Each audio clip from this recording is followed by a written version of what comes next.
Today we have Julia on our podcast today. Welcome, Julia.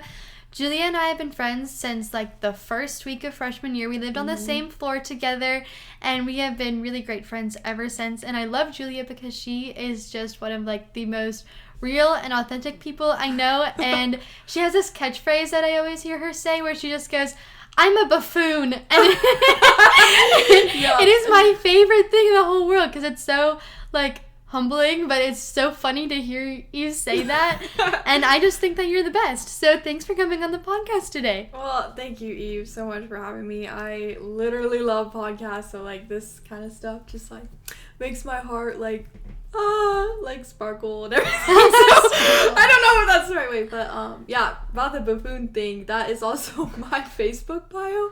I made it where it was just a buffoon trying to receive the Lord's love. Oh my gosh. And that's literally me. I am total buffoon just trying to figure it out. And what that even means to receive the Lord. I don't know, it's just so many ontological, things within that, but we'll figure it out someday, right? Well, yeah, someday, maybe someday, a little bit, little bits and pieces here. Just trying my best. I love that. I think that's very you too, just knowing you. Yeah. Okay. Well, anyways, since we're both buffoons, yes. Tell us a little bit about yourself, Julia. What kind of things do you like to do? What do we need to know about Julia? All right. Well, everything you need to know about me, sorry, is I can't speak. So, no, I'm kidding. So I'm Julia, obviously. I was born and raised in a small town in Nebraska. So I grew up in a rural community with a town that only has 1,500 people. So, love my small town roots. I absolutely loved where I was raised. You really get to know the people that are beside you, and they're just it just reminds me every time of how small our world is, because everyone has some sort of connection with another person. So I really like my small town because of that, and I really feel socialize and grow as a person because of my small town roots and venture off. But anyway, I have 4 siblings. So I come from a family of, there's 5 of us kids, and then 2 parents and a dog. So yeah, I love my family. They are hardworking people. Yeah, I'm trying to think what else. I absolutely love music. That is one. I'm not going into it, but I'm pursuing a music minor currently at the moment, and I've been playing violin since I was 5 years old. So yeah, it's been a journey. I absolutely fell in love with music thanks to my mom. My mom's a musician, and so she sings and plays piano. So I was just raised in that sort of environment.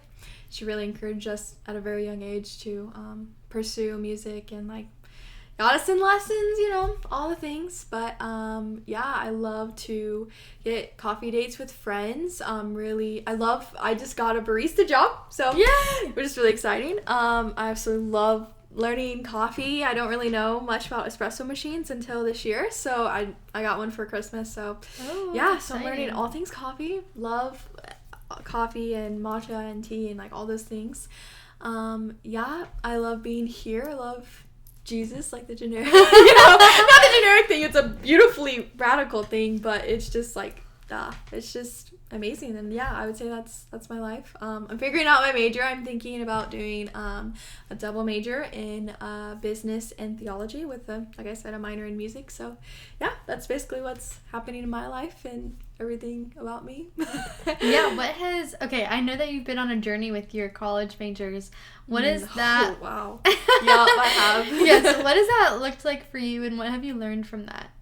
So what I've learned mostly is it's so important to just try it out, just to pursue something that you are interested in. Personally, for me, this journey has been crazy because I am interested in so many things. In high school, I was involved in literally every sort of activity ever, which I think is good thing and also a bad thing because it's really hard for me to narrow down to things. So basically this journey has been, okay, well, what are some things I'm interested in? So like when I came in here, I was doing like journalism, mass communications, because I had just gotten a job in the summer before doing news articles, and I was a journalist at my local paper. So that was really fun and exciting, but I knew I just didn't really feel very good about it just because I didn't think I want to be in that sort of environment. So I came in with that, and then I just, like I said, I just had a gut feeling I didn't really like that pursuing this sort of degree. So I was like, I'm going to switch it. I'm going to get out of these classes. But of course, you know, because we go to a liberal arts college, we have to do like, you know, gen eds. So that's why I was like, okay, let's do some classes in gen eds that would be interesting, that I could find interesting. So I thought I wanted to be like an English teacher. So I tried an English class, which was really exciting and awesome. But at the same time, I was like, I actually don't want to do this. I don't want to write the rest of my life. I enjoy writing, but I almost kind of like dreaded essays and stuff. Like I don't know. But yeah, so that's what happened. And so then recently I was talking with friends. I have a friend that is pursuing marketing, and she was telling me all about it in like a coffee date, all about like what you could do with it and like all these different avenues I could go with it in business. So I was like, okay. So I started to do like business classes, and I really love the department. I think that's what makes or breaks most things in college. So like my biggest advice is like, go for it, try the class, and if you hate it, like, it's okay, at least you know, like literally duly note it, like know that like, okay, this is not my thing. Also, like I said, if you love the professor, like go up to them, talk to them, like have a conversation, like they want to help you always. So that has been so helpful. I've been talking to professors like just about like classes, like what I should do, like some things, like opportunities I could do with this degree. So yeah, so now I just really fell in love with theology because I get to learn so much about my faith and also what it means to be human. Like it's just awesome. And then business, like I said, I don't know what specifically in business I'm going into. I'm figuring that out right now. But I'm doing like the basic like department things that you have to do now before you get into your specific like business degree, which I have time to decide. But yeah, so business and theology, and then I always knew I was going to do a music minor, personally, just because I just had that ingrained in my head. I just knew I didn't want to be a music teacher. I love to perform, but I didn't want to make it my blood, soul, and divinity. So yeah. So yeah, that's where I've been. Yeah, I think that's really interesting too, because there's a lot of pressure to choose your major and figure out exactly what you're studying. And it's important to note that what we're studying is not the end-all be-all to our entire lives. Exactly. And what we study is not our purpose in our lives. What we study is just what we enjoy learning about. And then you can go from there. Like, God is going to give you all these different avenues of places to go. And just because you major in this doesn't mean that God can't use you in a different way. Yeah, I agree. And that's not like our whole summit of who we are is not what we major in college. Exactly. And like things can change. And I know, especially like people in my hometown, I feel like they can be sometimes like critical of people that like, oh, they'd get a degree in this and then they do something totally different. Yes. But it's like, it doesn't really matter, you know, like they felt called to that, or they had an opportunity where they could pursue that, and it's like, who cares? Like, they are like enjoying their lives or whatever. And I understand like your concern, because it's like, oh, it seems like a waste of money. But for someone, like, I don't know, like, I just think like, okay, if you get a degree in something and you get a different opportunity that's like completely outside your degree, like, yeah, like you were just saying, like a degree does not define exactly what you need to do as a job, you know? Right. You can do anything you want. Like, pursue your dreams, go for it. Like, I mean, ideally you would want to use it if that's what, you know, you want to do. But like I said, life changes, things change. Like, right, yeah, if God made 4 years of our lives before we even turn like 30 years old, like the entire purpose of our livelihood, like that'd be kind of a crappy move. Yeah, honestly, like 4 years, like don't mess it up. You have like, that's so much pressure to put on yourself, and there's no reason for it, especially because how, like, what career you go into in some aspect is like how you serve God.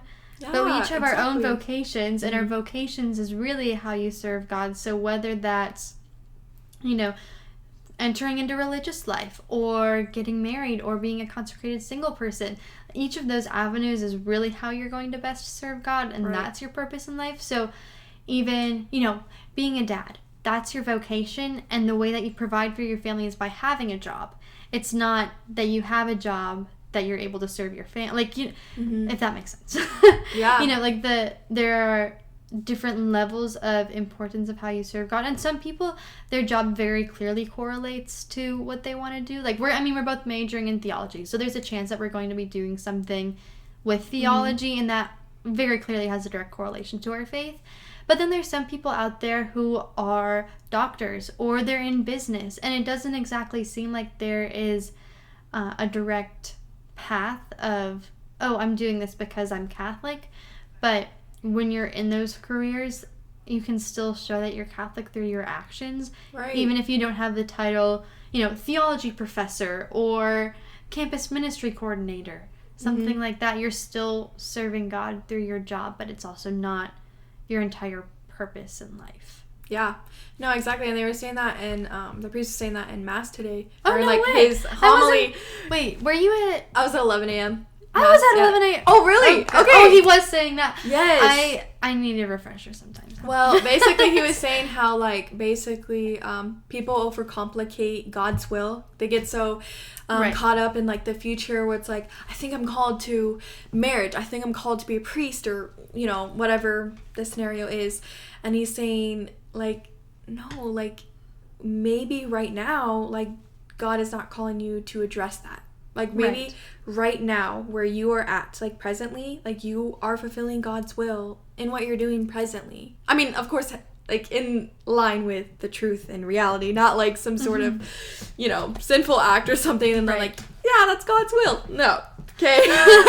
Things that are aligned with the truth. But, yeah, it's just, like, realizing that, like, right now, like, I'm serving God. I'm serving God's will because I'm saying yes to you and, like, doing this podcast. And this is, like, so lovely because a lot of people could be touched or whatever, God's gonna use whatever you're doing. But just know, like, presently now, like, it's okay if you don't have, like, your life figured out because you're serving God in the way you are right now. Like, you don't need to think of, like, oh my gosh, like, am I gonna meet the one here? Should I please, like, do I need to get married before college or during college or, like, after college, whatever it is, like, the Benedictine timeline of... Yeah, exactly. Like, get rid of the timeline because... You don't have the timeline. You don't have it. It's God's timeline. Exactly. Anyways, it's not even yours to be in control of. Right, and it's so easier said than done, like, it's hard to, like, retrain your brain if you've really been thinking about, like, the future, and, like, then, there's a lot of anxiety with that. But, yeah, it's just, like, realizing that, like, you only have today. Like,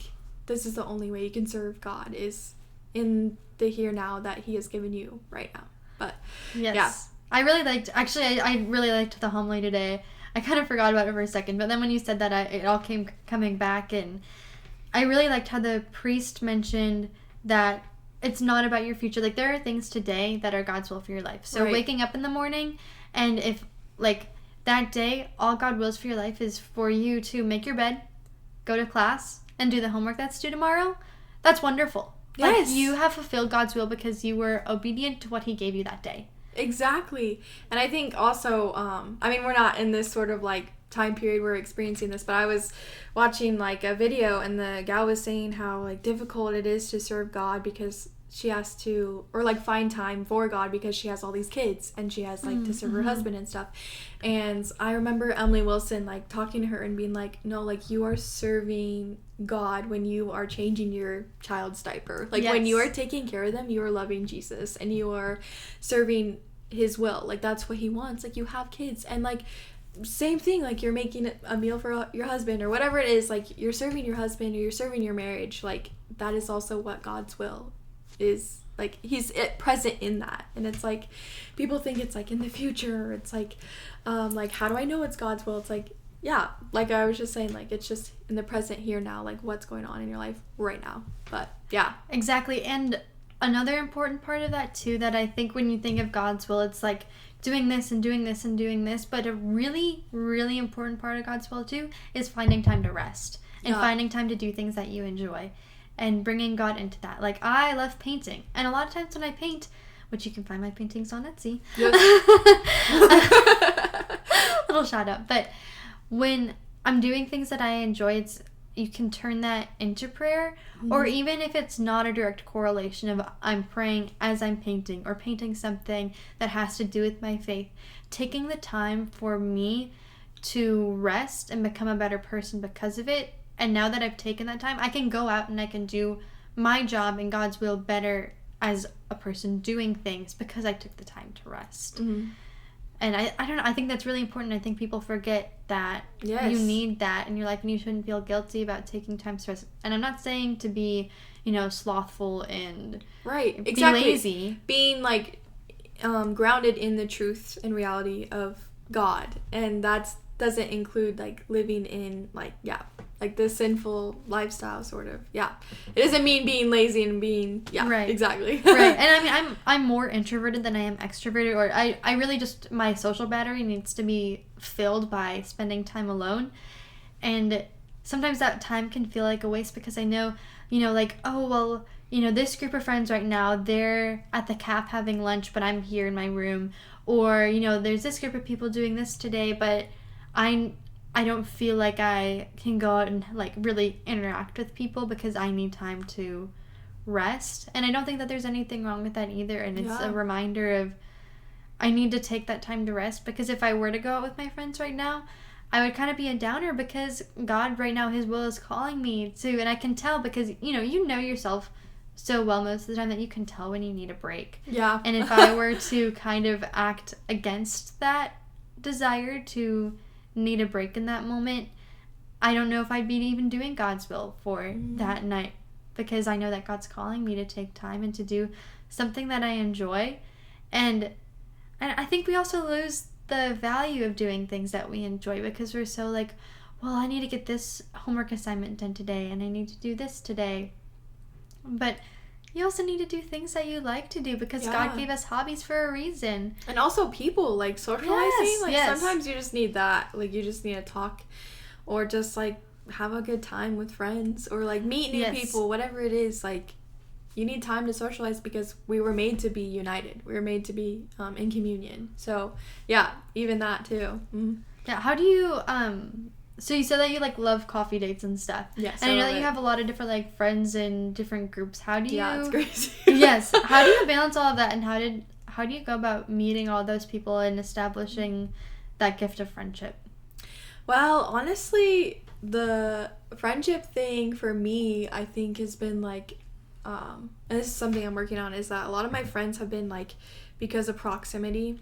Meaning, like, it's been, like, where I'm at, where I'm located. So, like, that's how we became friends, right? Yeah, like, we lived across the hall from each other. Right. We lived on the same floor and everything. And so that's how I'm really close to my suite mates. And so we were on, across the hall, same floor, like, freshman year. Shared a bathroom. Yeah, Communal bathrooms are really a blessing. Yep. You think that they're a little gross, yes. Yep. But I met so many people. Like, I'm still friends with people that I met in the bathroom.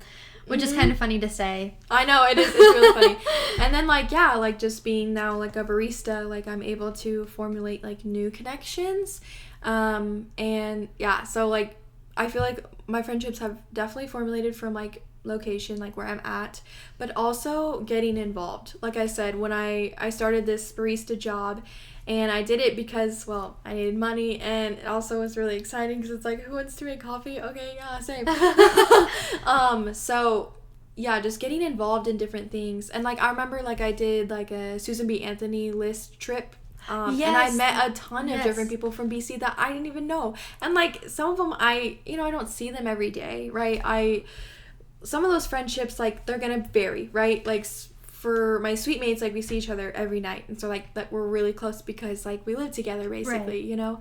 And just know, like, friendships, like, they don't all have to be super close and super tight knit. Like, you can have friends that are like, like, you're, like, kind of distant, but, like, you still stay connected, or, like, you know, like, friendships are very like that. But I would say, like, getting involved, doing things on campus has been a big indicator of, like, how I've been able to prosper.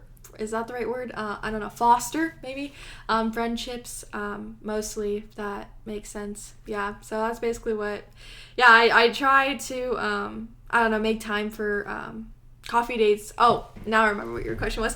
How do I balance it? Yeah, biggest help ever is Google Calendar. Like literally, I had a planner sort of last year, but like usually like halfway through the semester it's gone, it's ripped. I don't ever use it, just sits in my book bag. I don't know if anyone else can relate to that, but that's literally my life. So my friend introduced me to like Google Calendar, and like that's all she uses, and like it gives her reminders on her phone like every 30 minutes, like when something's gonna happen, or 30 minutes before an event or whatever it is. And that has been a lifesaver. Like literally I just put in anything that's gonna happen. Like a lot of times, like I'll have like friends that text me like, hey, we should get coffee, or like I'm also doing that, reaching out and asking if like we can get coffee, and then we just set up a time, and I just put it on the Google Calendar right away. But like everything on there, you can put your classes, and the good thing about that is that like it makes it a lot easier to schedule, because you just put an event, and if it's gonna repeat every week, you just say like, oh, repeat weekly on Tuesday, Thursday, same time, same place, everything like that. So that is basically my lifesaver, is Google Calendar and putting it in, and also realizing that, yeah, one thing that I think has also been a struggle for me is learning to say no to events and different things. Like this semester, I had to say no to wind ensemble. Like I was involved in everything music, but my main instrument is violin. But I fell in love with like the music directors for the band, and so that's why I decided to do it. Absolutely loved it last semester, but I just didn't have time, you know. I just don't have time now, and it stressed me out last semester because I was too busy doing so many musical things, and I'm just a music minor. Like I don't need to do all those things, right? So yeah, so what has helped me is Google Calendar, learning like yourself, like what you were just saying, like learning what is like gonna make you overwhelmed, and learning to say no to things, but also saying yes to new opportunities, like going out and getting involved on campus or whatever it is.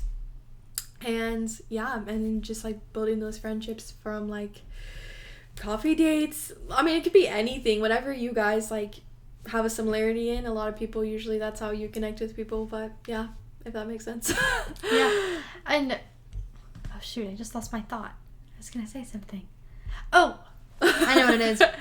You can't be afraid to reach out to people too. Yeah, like sometimes you're like, well, like I like this person, but I don't know if we're like close enough to reach out or like do something. It's like, no, just reach out. I mean, you can always say like, you know, what's the worst they can do? Say no, which is true, but it's kind of scary to think of like, well, yeah, they still can say no.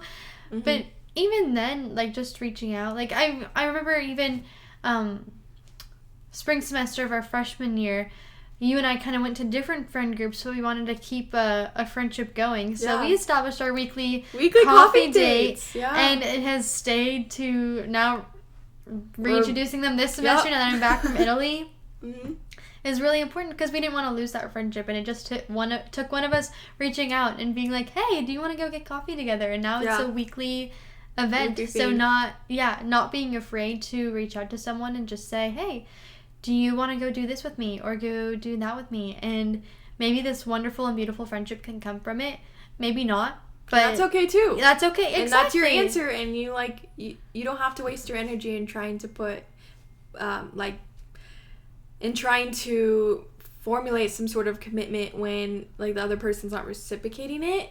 And that's always hard, you know. It's hard to like realize like someone, because you know, like you're gonna meet so many different people like all throughout your life, like, you know, and so you have to realize like there's gonna be some, it's hard to realize this, but like there's gonna be some people that like don't want to stay connected with you, or like, I don't know, quote unquote, don't really like you, and that's okay. Like, because that, like, those kind of answers to those no's are like yeses to other people that you get to like formulate and like find friendships in them. And like most of the time, like good friendships make you grow as a person. I would agree. Like, I would say anyway. Yeah. Yeah, I'm gonna take a quick break because I feel my watch like giving me a notification that people are texting me, which usually doesn't happen if it's recording.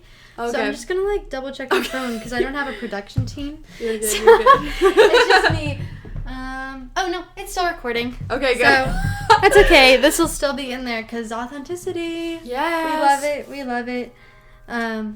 Oh, there goes the bells. Abbey bells. Let's go. Those are my favorite. I missed them when I was abroad. When I came back and heard them for the first time, I made my roommate be quiet so I could listen to them. Yeah. Well, especially the 3 o'clock bells when they play Ave Maria. It's yes. Just, like, honestly, that's it's funny. so beautiful. Like, honestly, I could probably, like, make a stop right now and listen to them. I love it, especially when we lived, like, the dorm we lived in last year, you could hear them so well. You can still hear them pretty well, obviously, over here, because I know that they can hear it on the mic. Because I remember hearing it on the last podcast and being like, there's the bells. Yes, that's funny how, like, you really enjoy them, because for me, like, every time I hear them, I'm like, oh, now it's, like, another hour past because I procrastinated so bad last semester, so it's like, dang it, like, I don't want to, I have so much to do, it's and like God's another alarm hour. clock for Julia. Yeah, literally. Like, come on, girl. I would just dread them, honestly. That is so funny. Okay, so we both took Professor Sienkiewicz Intro to Theology class last year, and I know it blew both of our minds.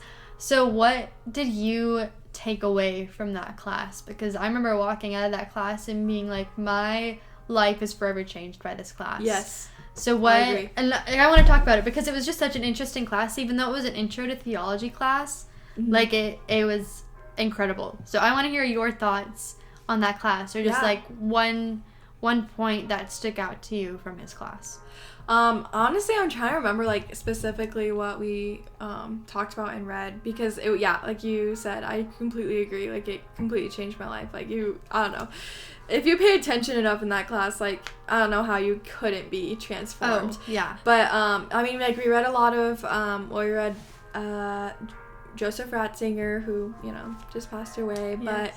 But that was an amazing book. But I think I don't really remember a specific point that I took away, but what I remember most about that class is, like, it taught me what it means to be human. Like, what it means to be human in the eyes of God. And, like, you know, because I didn't even realize, like, while taking the class and, like, reading these books and, like, doing the homework and stuff, like, I didn't realize how hungry I was for, like, the truth of who I am and who my friends are and who my family is, you know, because it's like we go day to day, like, living our lives, like, getting the things done, like, on our lists or whatever it may be, right?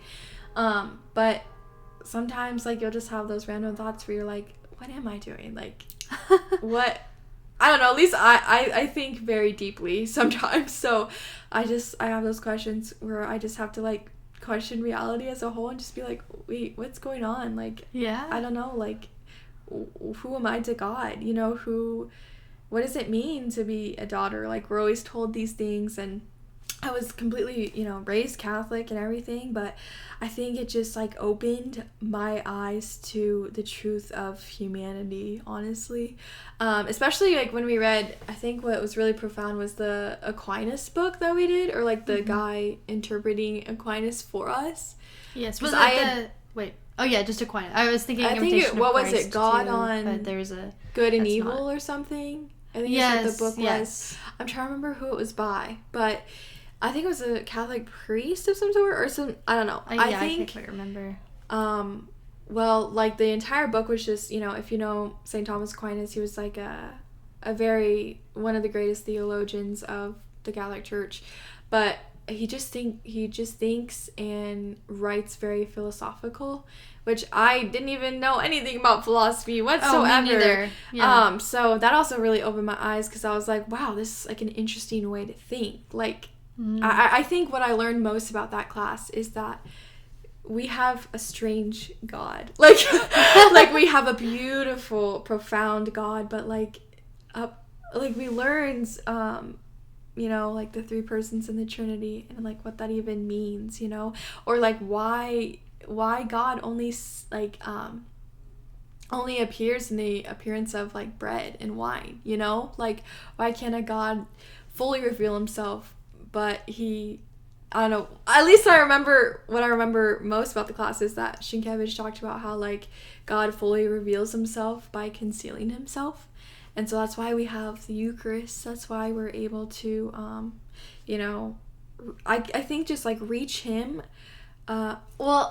Sorry, I'm going, like, all these different tangents, but that's okay. Essentially what I'm trying to talk about in that is I'm realizing that Jesus is trying to meet us where we need, like, where we're at. And I don't know, I was reading this Eucharist book, and it was talking about how, like, basically if Jesus, like, fully revealed himself, like, as complete divinity, soul, body, everything, that our hearts would forever rejoice, and it would almost make us go, like it would be so it would change us so much radically, like, I don't even think we'd be alive. Like, it would, like, make us, like, it would shake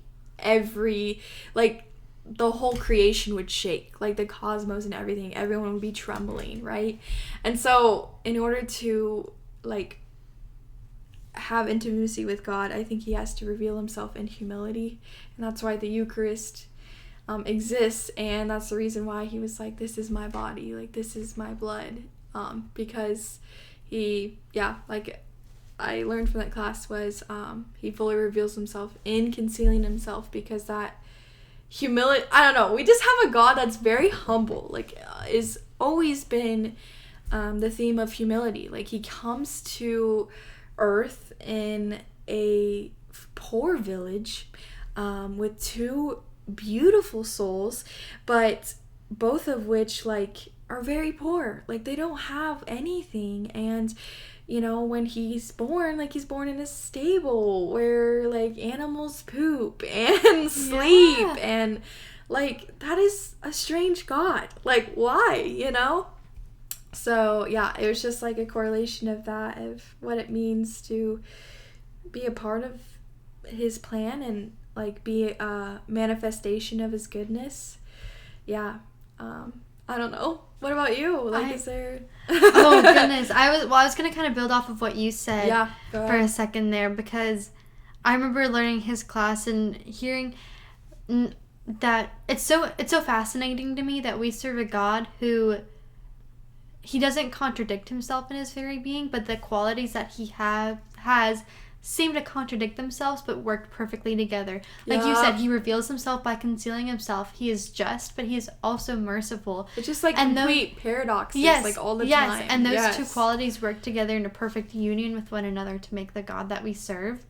Yeah, that's essentially, you just, like, verbalized everything I was trying to say. Because I was like, I don't know how to explain it, but yeah, that's basically it. And yeah, I remember it was so fascinating to me, and the way that I viewed God after walking out of his class was, I don't even have words for it, honestly, because the way that he did his class was that the first half of the unit, we really focused on the justice of God without realizing that's what we were focusing on. The way he taught it was so that we left every class devastated. Like, everything that we thought we knew about God was false. And he did not lie a single time in that class. And he answered questions. He answered every question. Yes. And, yes, it was just taught in a way that it did not make God seem like a bad person, but just that he was a very just person. Kind of an Old Testament view of God is how I think I would best put it. Yep. And then, halfway through the semester, I remember walking into the class the day he revealed his, like... that Professor Sienkiewicz revealed his whole intro to theology plan to us. And we were sitting there and he goes, so I haven't been lying to you this class, but I have not been giving you the full truth. And the full truth is that our God is not just, but he was also merciful. And he is not, like, totally outside of our realm of being, but he is right next to us. But also, is our Father and has to learn how to give us free will and what that means for us and how we can handle that best to follow his will. And then discovering who God is through our own free will in that gift. Yeah. And it was so crazy because I think I agree with Sienkiewicz that right now we are living in an age where we focus we focus too much on the mercy of God, which is so beautiful. Like, I love God's mercy. Like, don't get me wrong. I am so in need of God's mercy. But we cannot forget that we need God's justice. Yeah. Because we need God's justice just as much as we need his mercy, and we can't forget that paradox of those two qualities of God. So I was really grateful for the way that he taught that, because I felt like after that class, I was thinking about it, and I had been really on fire for God in high school right after I went on, like, this retreat and all that stuff. And I was just, like, kind of riding this high, and I'd been seeing all these, like, I was on TikTok and the Christian side of TikTok, which was great that there were so many people evangelizing, but it was so focused on how you felt and your emotions behind it, which is not what faith is at all. So then walking into Shinkavich's class and just being like, oh my gosh. And I'm one of those people that I walk into a theology class, and I mean, take this as you will, but whatever the professor says is truth in my eyes. Yeah. I know I should have more intellect to make sure that I agree with it, and I do. I'm not saying that I'm just like, yes, feed me all of your truth and it's gonna go right into my brain, and I mean, I do process it. But I'm a very receptive person. Yeah. So when I took Shinkavich's class, it was just the best class that I could have taken, especially because I was just learning about actual doctrine of faith, and not just, oh, this is how you should feel after you go to Mass, or this is how you should feel when you pray. So when I took Shinkavich's class, it was like, oh my gosh, there is so much more to this than just me saying a prayer at night and, crying because I feel God's presence and adoration. Like, that is part of faith. Don't get me wrong. And that's not what I'm saying. But that is not all that there is to faith. Yeah. And that God is there for you even when you don't feel his presence. And it's important even to not always feel his presence, because he's still there anyways, and he has to pull away those feelings sometimes, because if you felt good and bubbly about your faith all the time, it wouldn't really be faith. You would just be following a feeling and not following God. Yeah. Oh, yeah. Yeah, you just said a hard truth. It's so true. And another thing I think I remember from Shinkevich, at least he emphasized a lot, was like, when people would ask these questions, they'd be like, but God does this, or they'll use like a language of God that, like, Shinkevich would be like, no, like, God cannot be limited. Like, we can't put a box on him and, like, what he is and who he is and everything, because he's so much more than that. Like, I remember him talking about how, like, he is being itself. Yes. Like, he's, like, we have being, and he gave us being, but he is being itself, but he's also beyond it. Like, yes. I know this is very, very philosophical, sorry. Yeah. But it's just saying that he's beyond anything we can ever think of in our minds, and if we even try to put a label or a box on it, like, it would never do the justice of God, like, ever. And the fact, I think, that also changed my prayer life and faith life, because of these, like, theology classes that I've been taking. It's realizing that, like I didn't do anything. Like, he completely brought me into existence because he thought I was good. And you, and, like, yes. Every creature here, and creation in general. But it's also realizing that it's, like, he wants to enter into you so intimately. Like, he just wants you to, like, receive it. Like, yes. It's like total reception, which is just, just changed the way I think of faith and prayer, because it's, like, a part of prayer. Because, like, we always went to, at least this is what I used to do, is I would be, like, praying these rosaries. I'd be working hard because I'd be like, no, God, like, I'm working so hard in my prayer life because I want to, like, reach a certain thing, and I would believe these things where it's like, if I pray this, then I'm gonna get this, or whatever it may be, Right. And it's like realizing you have to, like, totally surrender and, like, totally receive. Like, it's sometimes just sitting there in adoration, not saying a word, and, like, just receiving his love, which I know sounds so, like, cliche or, like, cheesy, and it's like, what does that even mean?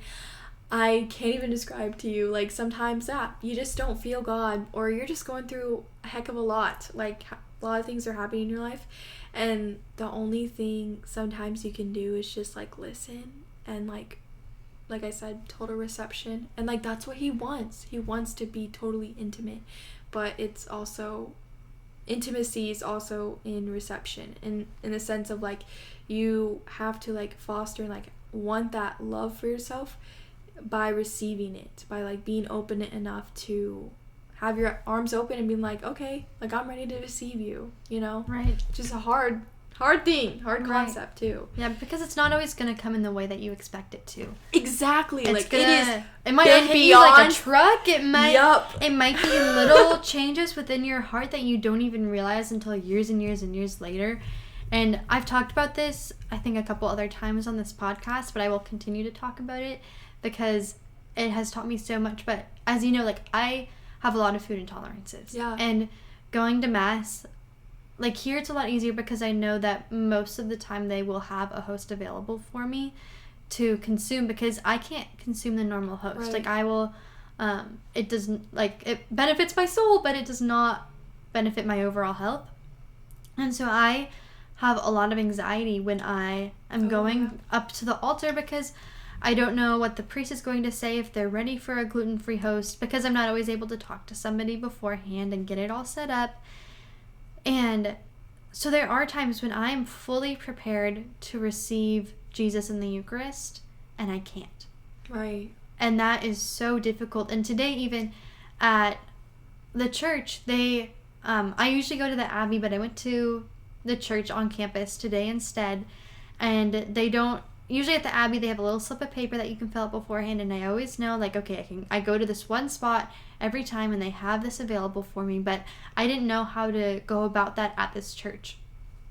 And so I walk up to go receive, and I notify the priest that I'm about to receive from, saying, like, do you have a gluten-free host?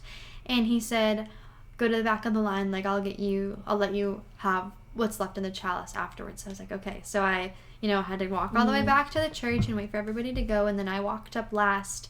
And so I'm standing there, the only person left in this whole congregation, standing in front of the altar while the priest has to walk back and go get the chalice for me.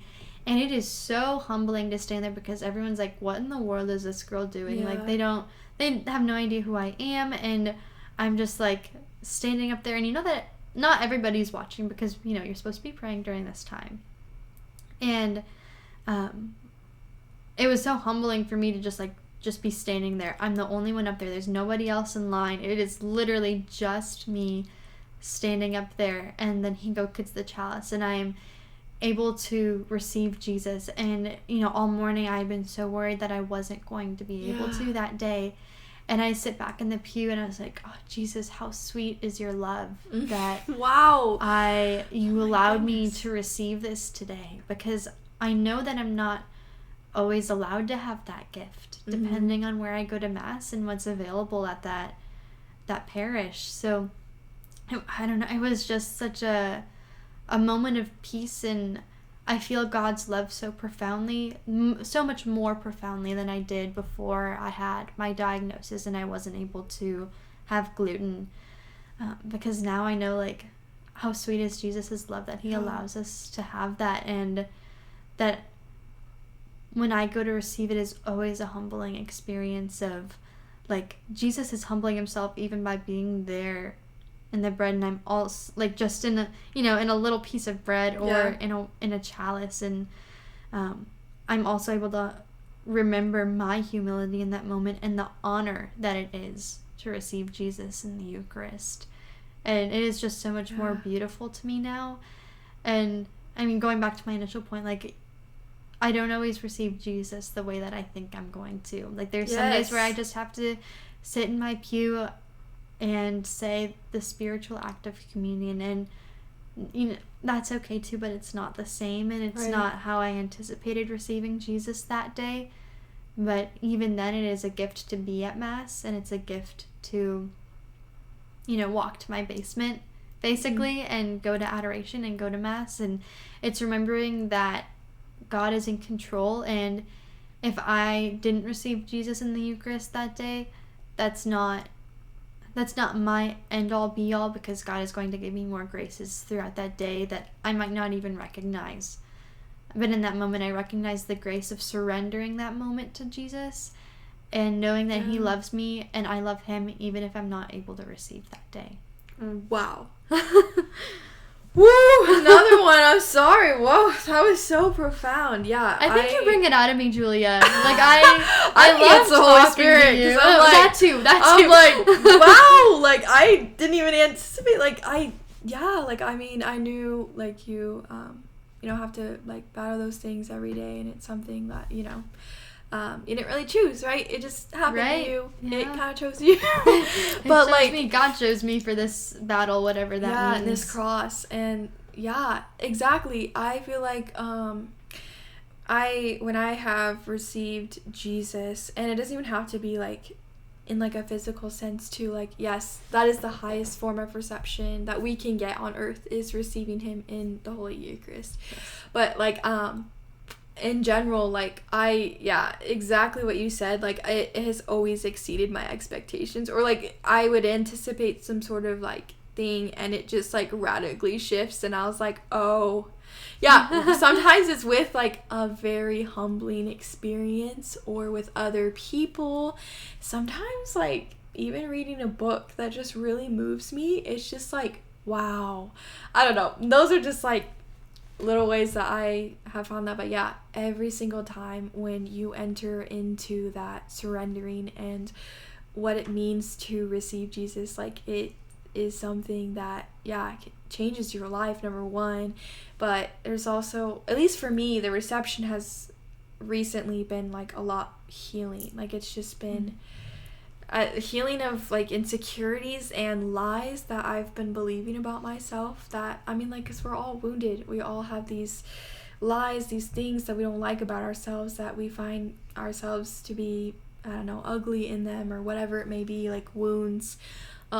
Recently, for whatever reason, Jesus has been inviting me into that, and it's just kind of like, at first it's kind of scary, because you're like, whoa, like what do you mean, like I need healing, like this is crazy, and like things are just like brought to the light, and you're kind of like, oh, but I don't want to bring those things up, like, because that means I'm gonna have to change the way I think and change my patterns in whatever's happening. But healing means like total reception and total surrendering, which is a daily thing. Like it's not just like a single moment where you're like, wow, I totally surrendered to Jesus, like I'm done, we're good. Right. It's a daily choice. And some days you don't feel like it, because sometimes your cross is really stinking heavy and you have to like continuously seek the Lord. And there's gonna be days where you're kind of upset with Him, or like something's happening and you're like, why, this really stinks, I don't like this, like can I just like color a picture instead and like not think about my life at all, like can we just not, But yeah, I completely agree. It's exceeded my expectations in ways that is both painful, but like in growing. Like I don't want to scare people away when I say the word painful. I mean it in like a very loving way. It's more of like a redemptive thing, because like, yeah, sometimes when things are brought to the light, like our wounds, our insecurities that like we don't like to think about, or things like that have hurt us, we don't want to talk about it. We don't want to like bring Jesus into it, but He's saying the opposite. He's like, I want to touch your wound and I want to see it, and like I love you in it. Like I want to intimately be close with you, which is just, like I said, really scary at first, and sometimes painful, and sometimes you have to walk in it, but it's a healing of your identity, at least that I have found. It's learning that like, no, like I'm not those things don't define me, like those wounds are not who I am, like I am a daughter. And it's always like a reminder of like, no, like you are my daughter, and like I'm gonna help you and I'm gonna heal you in this, whatever that happens. And like I said, Jesus comes to people in so many different ways. But yeah. How have you learned to, not allow those crosses to define you? What does that mean for you? Yeah, like I said, daily thing. It's more of just a choice, like, and I'm trying to remember, like, single-handedly, like, moments where it's really happened, where I've realized that, like, I'm not those things. I remember last semester I was just really struggling because, I don't know, just a lot of things were happening. I felt like I was experiencing what someone would call just, like, spiritual desolation, sort of, a spiritual warfare, if you want to say. Like, it was hard to even, like, open scripture or even pray and stuff because I just felt like so, I don't know, like, disgusted of myself. Like, I don't know how else to explain it except that, like, I literally was like, Lord, like, I've done so many horrible things, like, how could you, like, love me, like, or, you know, just, like, you know, like, everyone has those sort of moments when, and then that's really hard because you're like, I don't even think I can approach you, like, I just don't feel like I'm worthy of you. And for me in that moment, it was actually calling my parents and telling them, like, and thankfully, like, my parents, like, I feel so grateful because my parents are so loving and so, like, spiritual. Like, they had very radical conversions, and I was very fortunate enough to, like, watch them grow that. But, you know, like, a conversion is not something that just happens in a day. Like, it's, like, continual until you die, you know. But anyway, I told them, like, everything I was feeling, and I was like, Mom, I just don't feel worthy. Like, I just, like, I think I'm just really struggling with, like, my identity in Christ, and, like, I don't even know what that means, and it's like, like, I just feel so disgusting and everything. And it was a matter of her telling me, like, what you're experiencing is spiritual warfare and you're believing lies from the devil. Like, those aren't truth. Like, I'm gonna tell you right now, they're not real. Like, you're believing things that are being fed to you. And of course, like, at the time, it didn't help that I was, like, consistently just, like, just slothful. Like, I was just consistently, like, scrolling through my Instagram and just mindlessly doing stuff that doesn't fill me up. I don't know, I was being very prideful too. Like, I was just so, like, caught up in, like, me and I'm, like, the issue, and, like, just very turned inwards. And she was like, that's what's happening, like, you're turning inwards, and that's what happens, like, when these lies come up that you start believing from the devil. And it was a matter of her telling me, like, that's not real, like, those are lies. And that was just a one-time experience. Like I said, everyone's gonna be different in those sort of moments, but that was just, like, a clear moment for me where I was like, whoa, that's not true. That's not, because then it was changing my way I was viewing God, because, you know, like, we don't have it all together. Sometimes, like, the way you view God can just shift. Like, sometimes, you know, like, and it changes. It should evolve. If your faith stays stagnant the whole time, it's kind of like you need to evolve in it, and you need to learn, and you need to love and grow. And I think everybody experiences those, like, exact same emotions that you were feeling, because that's a pretty common attack from the devil. He doesn't come up with anything new. It's kind of stupid. Yeah, exactly. And then he preys on, like, these weaknesses that, like, you have, like, right? Like, sometimes, like, it's, oh, like, you're wearing that today, like, you don't look pretty. Like, that is, you know? And so I was like, really and those are just, like, little tiny lies, but, like, they snowball. Like, they snowball into huge, big things. And then, of course, like, that affects you, like, physically, mentally, emotionally. It does. It just really affected me. And so, thankfully, like, and, like, my parents prayed with me. And, like, I was, like, experiencing that for, like, a solid month or two. And I didn't even have the guts to tell my mom. And I think it was also a lie from the devil, because the devil's like, why would you call your parents? Like, you don't need to do that. Like, that's, but it, like, when I did call them, I realized why, like, I was believing that lie, because it was like he didn't want me to receive, like, healing, and, like to realize that, like, what's going on is not, because I thought it was all me. Like, I thought I was the issue, and I thought things were happening because of me, like, and because I chose those things, and that's why Jesus, you know, like, I can't feel his love, or whatever it may be, right? So yeah, it was just, like, a wake-up call. And I remember my mom being like, why did you wait to tell us? Like, I could have been fasting for you now. Like, that is so sweet. I know. I was like, I literally, like, started crying. I was crying. Okay, like, I know I'm saying it so, like, oh, like this just happened, but like, oh, I was bawling. But thankfully, like my parents, like they just like sat with me, prayed with me, and they're like, okay, like trust me, like everyone has experienced this, like trust me, like we don't really, talk about it in our own journeys because like, but we were at your age, we have felt the same thing even at our age now, and they come and go, and you just have to renounce those lies. And that's when I learned like what it means to realize that those are lies, and like what it means to renounce them and rebuke them in the name of Jesus Christ, which has been so powerful for me.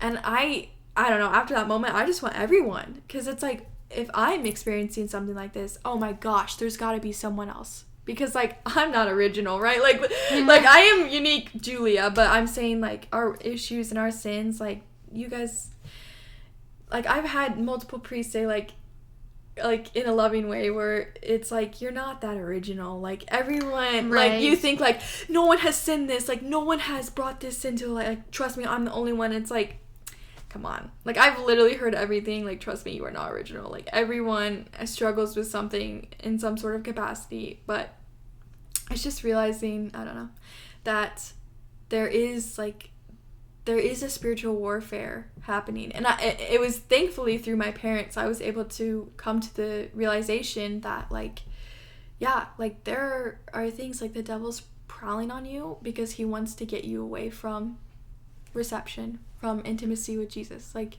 right. From focusing on Jesus, even because yes. I mean, though, especially things that have to do with your identity and how you view yourself, those are, as you said, very inwardly focused. So you're focusing on, well, what can I do to change myself, instead yes. of asking Jesus to enter into that moment, like, Jesus, allow my heart to be focused on you, like fill my heart with only a desire for your will and for your love, instead of a desire for, like you want to get like, you have goals like good grades, all that stuff, and those goals are really important as long as they're rooted in your faith and they're not taking away from your wholehearted pursuit of God's mercy and God's love. Yeah. And thankfully, like through just like, yeah, entering into scripture and the word, also consecrations to Saint Joseph and Mary have been very eye-opening. And like listening to even like podcasts, like it's just making me realize, like I remember we had just talked about this podcast, but on Pines of the Aquinas, classic, I literally listen to them all the time. But every day. He had his Matt Fradd had his wife on there, and talking goodness. About like suffering, and she yes. experiences like chronic pain, like physical, like every day, every single day, and like some days are a lot harder than others, and she talks about that. But the one thing that has changed my perspective, and I've been trying to apply that to my prayer life and everything, is she was saying like all these, like she literally has like every sort of diagnosis like that you can think of. Like she has like 5 or 6 different things. I can't even imagine. I have one, and I'm like, exactly. This is terrible. I know. Yeah. But like the thing that makes her so unique is that she's so joyful, and like and that's the one thing she kept saying in the podcast, is that like those things aren't her. Like, right. She's a daughter. And, like, she said, like, yeah, if you begin to, like, focus on your diagnosis, like, or diagnoses, I don't know how to, the plural form of diagnosis, like, she said, like, then you just turn so inward, and you turn, like, hopeless and everything, but it's, like, kind of cynical, too. Yes. I can imagine, because if you're only honing in on that in your life, like, that, it's sad to think of, and I know that I've been through a lot with my diagnosis of Hashimoto's, and that's been really hard for me, but, I mean, that's not who I am. I'm not Hashimoto's. I'm Eve, and God created me, and I just so happen to also have this, but that doesn't make me who I am, and exactly. In fact, that suffering, if anything, it's drawn me closer to God, and I've learned so much through it, even though it's been really hard, and initially, it was hard for me to see God in that journey, but that is part of the learning and the growth, is that as you learn how to handle it, and as you get new situations thrown at you, God is still right by your side through that. And you need to recognize that, because without God in that suffering, like, I don't know how people get through it. And Saint Therese is my patron, and she Yes. faced a lot of suffering. Yeah. And I just recently read her book, The Story of a Soul, and it was so beautiful. And the way that she handles suffering, and she's like, I love suffering because if the Lord wills me to suffer, like, then I will suffer. And I am just like this little blip on earth, and that is enough for me because I have the Lord. And remembering that and trying to bring that into my daily life, because I am no Saint Therese, that is certain, because she is just above and beyond, but learning how to suffer with the same amount of joy and asking for her intercession is that which it's so beautiful. As you said, we have like consecrations to Saint Joseph and to Mary, and we have the saints who are up there praying for us, and who also went through the same suffering, yes, if not even more intense too. Right. And probably in ways that we don't even know that they suffered, because a lot of them, they don't talk about it either, because they're like, this is, the Lord is willing me to go through this, and I don't even need to complain about it. Yeah. And how incredible is that? Because, you know, I'm walking and I stub my toe and I'm like, oh my gosh, my day is ruined. Yeah. It's just this spiral. And maybe not quite that dramatic, but even then, it's little inconveniences in our day that remind us of our littleness and our need for God's strength. Yeah. And I will say, I think anyone can agree that suffering in some sort of capacity, whether it's physical, mental, emotional, psychological, it changes you. It really does. And it can change you in two different ways that are very distinct, right? You can deal with that suffering in two different distinct ways. One, you can take that suffering and realize that it's an invitation to love Jesus in your suffering, and it's an invitation to invite him into it, because guys, like, he knows suffering, like like no other. Like, I know, like, a lot of people like think it's, and I had the same assumption until we took that Shroud of Turin. I was just about to bring that up. We've had so many theology classes together that I didn't even realize. Yes, but we learned in this class about the exact suffering that Jesus would have gone through, and guys, it's like, look it up. Like, I'm telling you, like, you think it's just like, oh, he just died on the cross, blah, blah, blah, and you just like hear that over and over again. There's so much more. It's mental. It was so emotional. It was so physical, like a majority of it. But like all of those things, like, oh my goodness, if like anyone knows suffering, it's Jesus. And that's the reason why, like, I feel like I said, there's two ways you can go about it. Like, you can view suffering as an invitation to allow Jesus into it, and even, like I said, it's still going to be painful. It doesn't mean it's going to be pain-free. The suffering's still going to be there, but it's almost like a different perspective, or, like I said, I mean, Jesus is going to reveal himself in any way, shape, or form in your suffering, but an invitation. Or you can, like I said, like, turn inward into your suffering and be like, oh, like, this is awful, like, this is, you know, and that's what, you know, produces just sadness and hopelessness, and makes, you know, your worldview very drastically different, and it's not gonna be joyful, and it's not gonna be, you know, good and happy. Right. And sometimes, like, I don't know, it's a scary place to be. But in both instances, like, those are two ways, like, you can either handle suffering, like an invitation, or, you know, you can handle it in a way that doesn't, like, it makes you static, in a sense, like exactly what you're saying, where you're just, like, constantly in this, like, bubble where you can't grow, you can't be anything, because you're just defining your worth by whatever it may be, right? Your diagnosis, your insecurities, whatever it may be. I don't know if that makes sense, but it does. Yeah. And it's like, if the most perfect person, Jesus, suffered, who are we to think that we can bypass suffering? Yeah, exactly. And there's no way around it. And yeah. I want to talk a little bit about the shroud, and not just the shroud specifically, but what we learned in that class, and specifically about Jesus' suffering, because something really interesting in that class too that I didn't know was the magnitude that Jesus experienced emotions, because he was also, you know, human and God. He experienced emotions like 100 times more than we do. Yes, because he was so pure and holy. Right. Yeah. And in the Garden of Gethsemane, when he's praying and sweating blood, and he's like, Lord, if this chalice shall pass by me, like, but no matter what, I am going to do your will. And he knew exactly what he was going to get into, and still said, Lord, if this is your will, then like send me forth, I will do it. And even then he's asking for mercy in that moment too. Not necessarily mercy, but the grace to get through what he knew that he had to do for the salvation of us and our souls who are so unworthy of the suffering that he went through, and not the things that we don't even know that Jesus went through, right? Too, or didn't learn about, and like the crown of thorns and something. The scourging, too.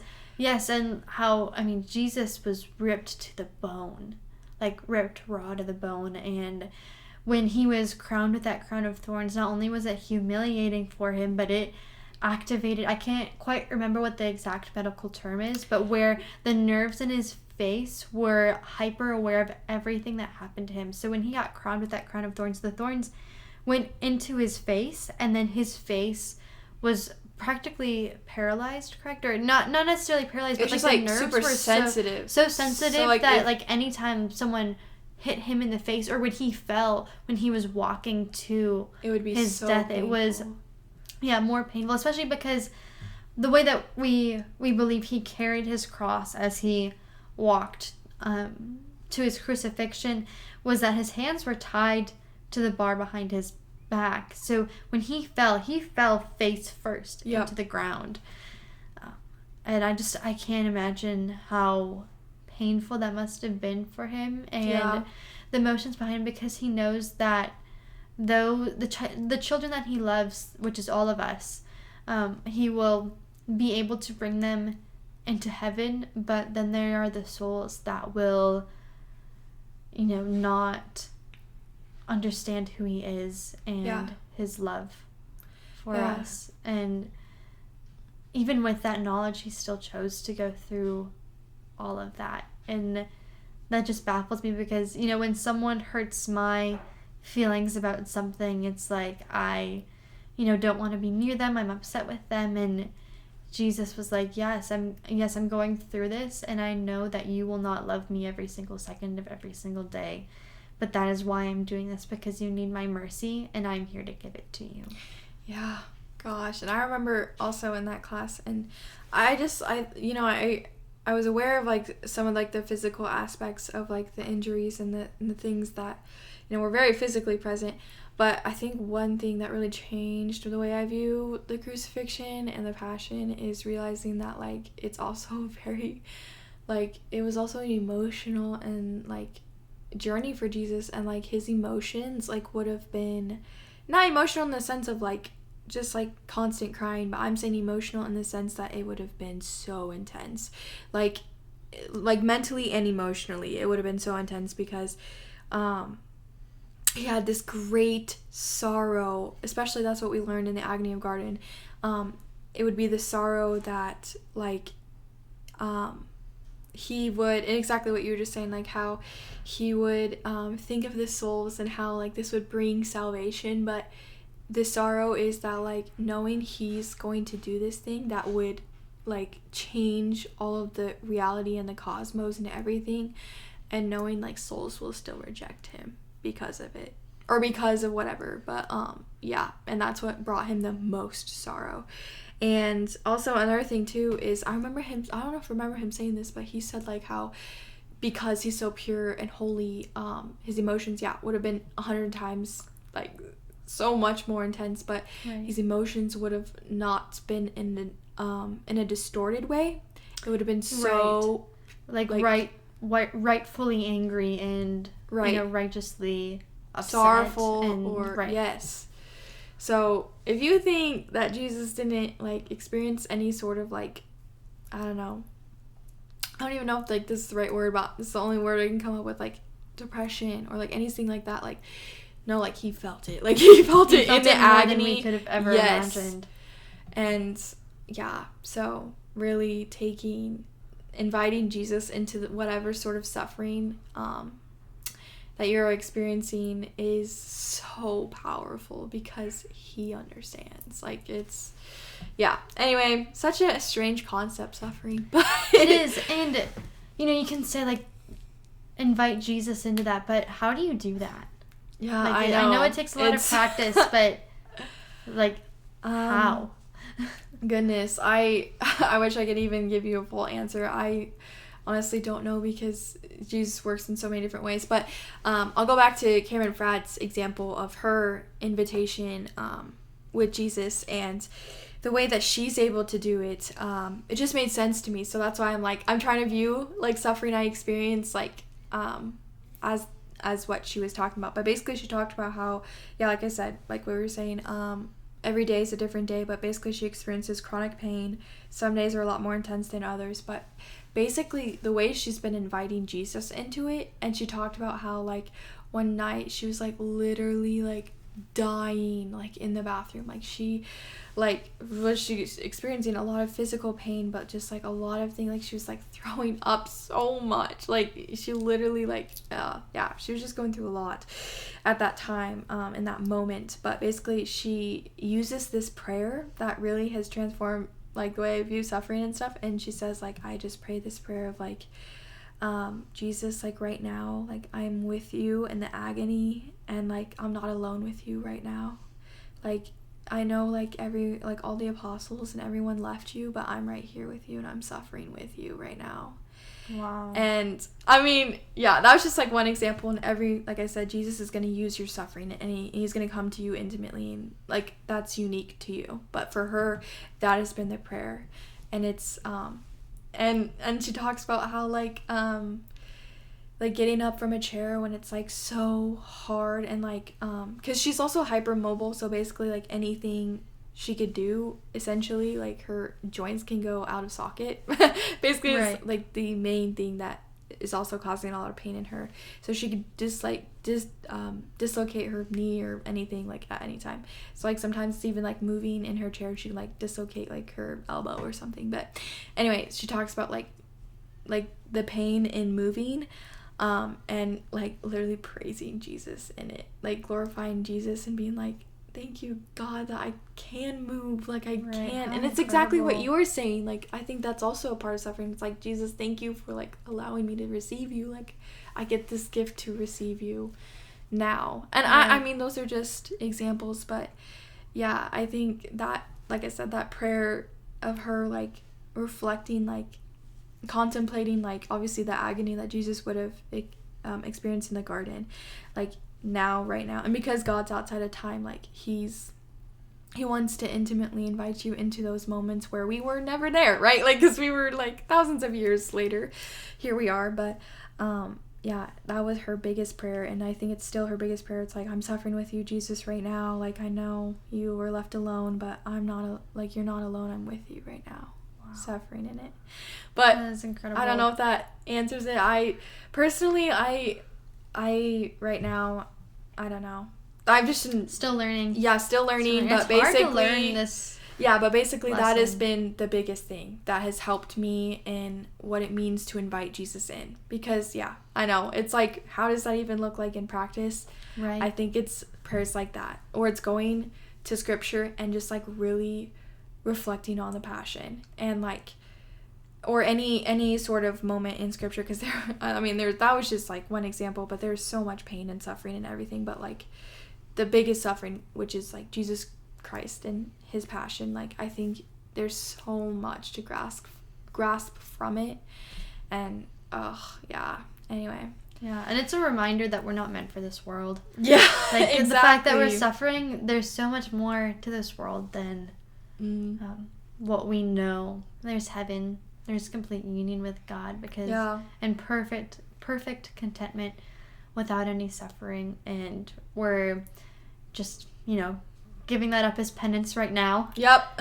In preparation to be in complete union with God one day. And we've kept bringing up like the agony and everything, and how that has helped us through suffering, and how beautiful is it that we have a faith where we have something like the Rosary, which allows us to reflect on those things in such a unique perspective, with Mary, who suffered not as much as Jesus did, but I mean, just it was always intensely. prophesized that the 7 swords of Mary and her, her heart being pierced with these swords, and watching the son whom she loved so much and knew was God die on a cross right in front of her and be tortured in the way that he did. I mean, we can only imagine, but she saw it happen. Mm-hmm. And I mean, we're both doing the consecration to Saint Joseph right now. She had to go through that alone because Joseph was not alive. Yeah, he wasn't alive. Yeah, so she had mourned her husband who she loved, and they had such a pure love, obviously, because they did not consecrate their marriage. They both remained virgins their entire life. As Mary the perpetual virgin also therefore means that Joseph is a perpetual virgin. And so they loved each other with such a pure love. So she had to go through the death of her husband, whom she raised the Son of God with. And then had to watch the Son of God die on the cross in front of her. Yeah. Like, I can't imagine. And now she, through her intercession and through the rosary, we get to walk through that with her. Mm-hmm. And go through our own healing with her. Like, the one, I was thinking about this with the rosary, and we pray and ask for intercession from saints, and we pray to God, but when we pray the rosary, because it's asking for Mary's intercession, it's like she's sitting right next to us and praying with us. And whatever our intention is with that rosary, like, she is sitting beside us, reflecting and asking for God's work and his mercy in that situation. Wow. I didn't even see, exactly, like, Jesus is speaking to you in a unique way in suffering. Like, for me it's like the agony, but like for you, like, you're talking about like Mary, also another avenue I didn't even like think of. Like, she I didn't really have so a devotion much sorrow for her yes. son, and like she went through immense suffering watching him suffer. I can't imagine, especially, like, I mean, he was going through it, but it is just as difficult sometimes to watch someone that you love going through it, because she couldn't do anything. And as a mother, like, I mean, obviously I'm not a mom, so I cannot empathize with her in that, but I can somewhat imagine as like watching a friend, a very, very dear friend, go through that, or a relative of mine go through suffering and not being able to do anything. Obviously you're praying for them, and that does so much, but when you're like innocently and helplessly watching, and I can't imagine that sort of suffering as a mother, watching her son go through more torture and more pain than anyone else has in ever exactly. Oh man, suffering, man. I know. Sorry on such a deep, but it's so true. I have loved this conversation, Julia. I think honestly, this has been one of my favorite conversations. Okay, I only have 3 episodes out, but truly, this is like, I think, been so fruitful. Yes. And I have had so many. I always love talking to you. You are you are so real and so open and vulnerable, and like, not even vulnerable, you're just transparent about what you're going through, and it's so beautiful to see people being transparent in that, and willing to say, this is what I'm going through, but this is how God's working in my life, and there is goodness in this situation, and there is beauty and light and love and mercy and all of the good things in this situation. And I think you're such a good example of that. It's all honestly, glory to God. Like, everything that's been happening is just because of him, or like, in correlation to that. And I think I just have the perspective to, like, listening to like these podcasts. That's why I love like Pints of Aquinas, because most of them are very transparent about like really deep things that are happening in their lives, or like experiences, and that's what people want. They want raw and they want real stuff, because everyone, in a world where we are so like, we're always pretending, or we're like having like some sort of highlight reel or whatever, like, people don't want to pretend anymore. They're like, okay, it's like anyone else going through this, because like, same. And that has been so helpful. It's like realizing that like, I'm not alone. Like, there's, like I said, it's like, you are very unique, but everyone is suffering in some sort of capacity, and like, you're not alone in it. Like, other people, I mean other people could be experiencing it uniquely than you, but it could be like the same sort of issue or whatever it is. But yeah, it's just, I think what has helped me to be transparent is like realizing like all this growth and healing that I've experienced, thankfully, because of Jesus, and more to come, because this is not the end of my journey, right? It's a continuous conversion, always, like every day. But oh gosh, what was I saying? I lost my train of thought, but I know what I was gonna say.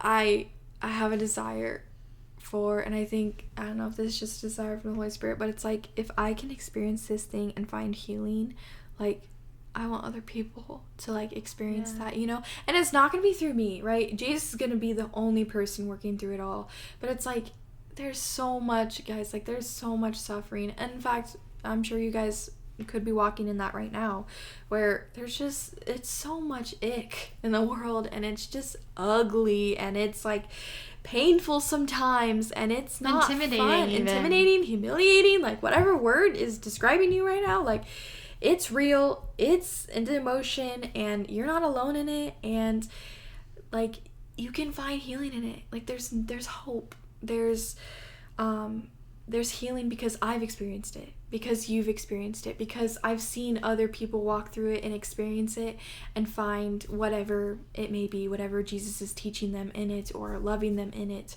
Like, you don't have to be like where you're at if you feel stuck in whatever it may be. Like, there's healing, there's so much power in Jesus, and sometimes it just means like taking baby steps, and or even micro steps. Like sometimes you just need to like wake up and be like, okay, well today I'm gonna choose this, or I'm going to try to open my Bible or say one prayer, and that's how you begin your journey with Christ. Or maybe it's going back to the sacraments or confession and you haven't been in years. Like whatever it is, like Jesus wants to intimately, whether you believe it or not, Jesus intimately wants to enter into like your life and wants to love you and accept you where you are, and he's not gonna like hate you or be impatient with you. He's so patient, so merciful, so just, and it's like,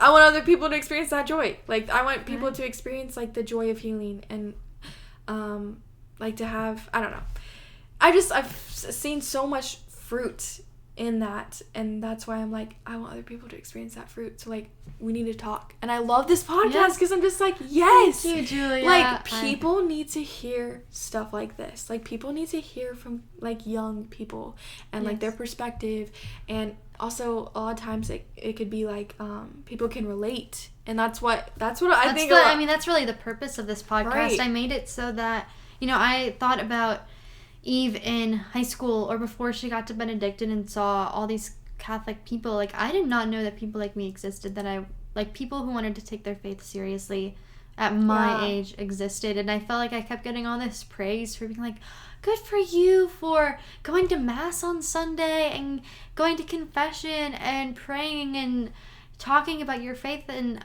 I was kind of like, well, aren't there, like there has to be other people out there like me having this desire, and that's why I made this podcast, to help other people see that this desire is within other people's hearts, and that they're not alone in this journey of discovering who God is. And you're never too young to take your faith seriously. Absolutely There's this lie that there's a life that you have to live in order for your life to be lived, and that's what society tells us. But we know as Catholics that the life of partying and fornication is not the true life. And just by our example of having a life dedicated to loving God and following the commandments and boundaries that he has set before us with such confidence and such love, that you need to see other people doing that same thing. Yeah. I think. And it goes back to community. It makes it easier for you to know that there's other people out there doing the same as you are. And I'm glad that you were able to come on the podcast today to talk about your story and everything that you've been through, and how you've learned, because each person, has a story to be told. And we listen to people like Pints with Aquinas, and I love listening to that podcast, but we can't relate to anybody really on there. I mean, we relate to parts of their stories, but they already have an established set of, this is how God has worked in my life, and this is what I'm doing in my career, where we're just some college students who, are trying to make our way through college, figuring out what we want to do with the rest of our lives, having no idea where God exactly wants us to work and what that means for us. And that is wonderful. That is beautiful, and that's great. And people here at Benedictine and other Catholics our age deserve to have their stories be told too. Yeah. And I'm glad that you're able to come on, because your story deserves to be told. And I just love talking to you, Julia. You are such a breath of fresh air to hear you speak on these things and these deep thoughts that you have. Yeah. But you speak with such humility too, and recognizing that you're a servant of the Lord, and that is your utmost desire, is to be connected with God. And that is wonderful. Well, thank you so much for allowing me to be a part of this, because I know podcasts have really, like I said, touched my life.